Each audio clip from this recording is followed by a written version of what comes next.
Okay, so for the guests of the marketing share or the people in the marketing share, they're all wondering how they can actually turn that ROI around, because that's a pretty good one That's a for great any one. market. Well, and it was a very specific item that was being Yeah, marketed in a very yeah, specific targeted area. But I think, the reason that I bring it up is be aware of what you're using your points for, or what you're using your funds for.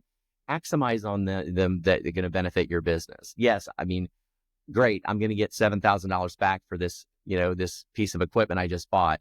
Or what if I don't, and I take that money and I put it to better use? Then I'm generating revenue for me. So be smart about what you're getting from these loyalty programs and maximize those earnings for your business. bravo, bravo. Hey, Rob, I have a couple of questions I want to go back to because I've been thinking about them as you've been talking, and I have some follow-ups. So one of the questions my Barb asked was, how do you know when it makes sense to do a loyalty program? And I loved your answer, but here's a follow-up. And I'm asking you this in the context of, how like when you to find a good surgeon, the best surgeon is the one that'll tell you don't need surgery, right? So I'm asking you this in that vein, right? I would posit that sometimes you might be in a business where you feel like, hey, look, my retention is good.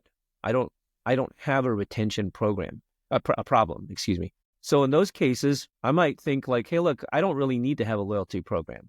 Do you agree? Or do you think, no, hold on a second, there's another, right? Like there's another layer to this. I'm kind of just curious as to your reaction to that thought. It might be that situation today, but again, you can't crystal ball it and say, I'm always going to have these patients coming in. There could be a bridge that is out, and then what are you going to do? Your traffic pattern is going to change.